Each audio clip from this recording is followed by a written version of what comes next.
लेकिन let me get in अनुराग भदौरिया जी। अनुराग भदौरिया जी, अंतरात्मा जाग गई है और अंतरात्मा से रामलला निकले हैं। कम से कम 2 विधायकों ने तो अंतरात्मा की आवाज सुनी और रामलला की तस्वीर लगाई और बाहर निकले।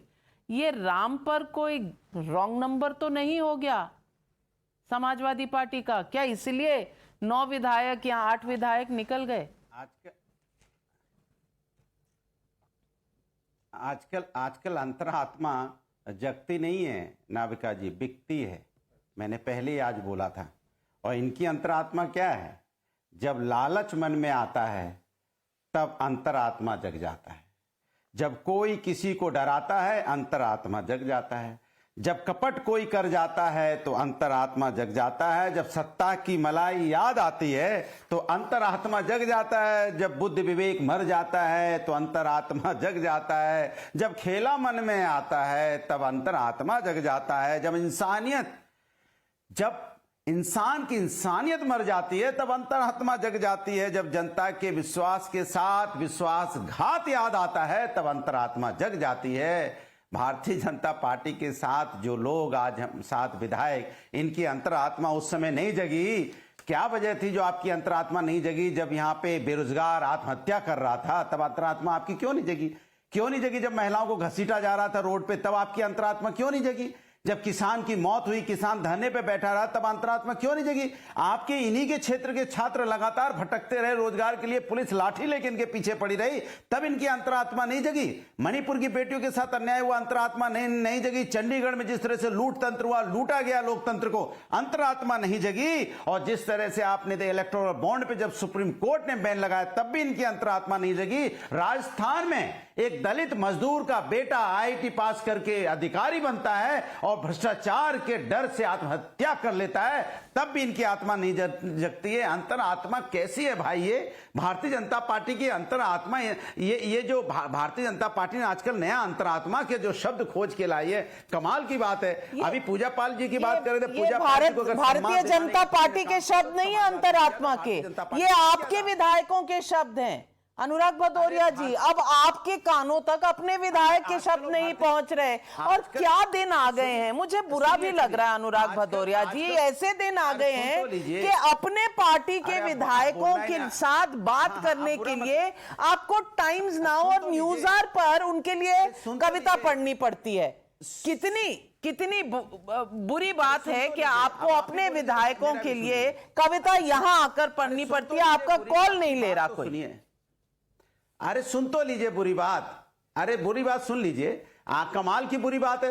सत्ता की मलाई खाने के लिए भारतीय जनता पार्टी के लोग लालच दें और वो विधायक अपने जनता के साथ विश्वासघात करें। एक और विधायक की अंतरात्मा जगी थी। अंतरात्मा दारा सिंह चौहान की भी जगी थी। समाजवादी पार्टी के सिंबल से जीत के आए थे, बीजेपी में शामिल हो गए, बाद में घोसी में उपचुनाव हुआ और घुस गए वहां पे 45,000 वोट से। तो जिनकी अंतरात्मा जगी है ना, उनको जवाब अपनी जनता को देना होगा। सत्ता के लालच में तो आ गए वो, भारतीय जनता पार्टी के लालच में आ गए वो, लेकिन जब क्षेत्र में जाएंगे तो जनता पूछेगी कि हमने तो आपको वोट सरकार के खिलाफ दिया था, आपको वोट दिया था अपनी महंगाई बेरोजगारी पे। ये बात तो 100% सच आपने कही, लेकिन आज आपके 3 कैंडिडेट में से 2 ही जीत पाए। एक कैंडिडेट हार गया क्योंकि अंतरात्मा किसी की बोल गई।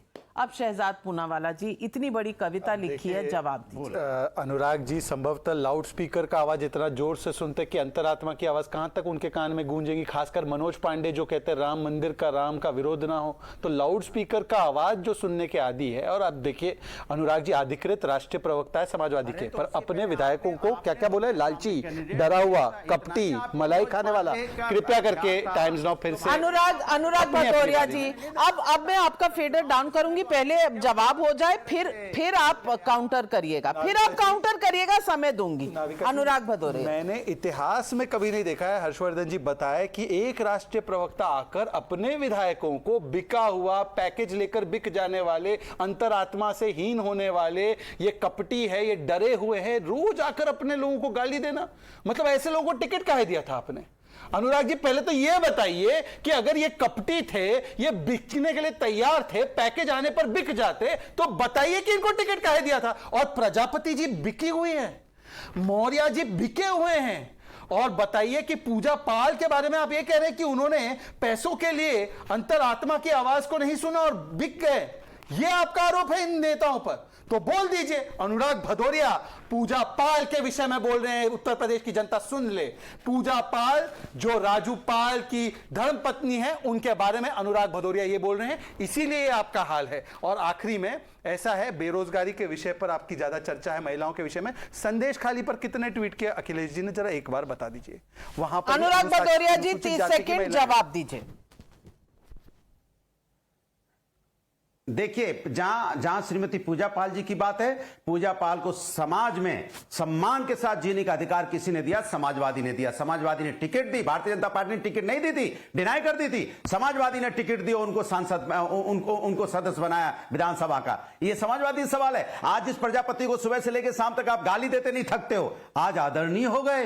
वाह भाई वाह भाई वाह, सत्ता के लालची जिनको पूरी जिंदगी भर गाली देते रहे प्रजापति जी को, आज आदरणीय हो गए। ये तो चेहरा भारतीय जनता पार्टी का देखने को लगातार मिलता है। जिस तरह से मधु कोड़ा की पत्नी को आपने अपनी पार्टी में शामिल कर लिया, जिनको आप पानी पी पी के कोसते थे, वो आज आदरणीय हो गई। जिस नीतीश कुमार जी को आप गाली देते थे सुबह से लेकर शाम तक, क्या क्या नहीं बोला, क्या क्या नहीं बोला, चरित्र से लेकर कहां तक नहीं बोला, आज आदरणीय हो गए आपके लिए, क्योंकि सत्ता मिल रही है। आप जिनकी बात कर रहे हो ना, ऐसे लोग भी हैं जिनका आप सुबह से लेकर शाम तक लाउड स्पीकर की बात करते हो, जो फोन पे बात कर रहे थे, क्यों चुटिया कट गई और हाँ भैया हो गया, काम हो गया है, उन्हीं को आज आपने अपनी पार्टी में ले लिया।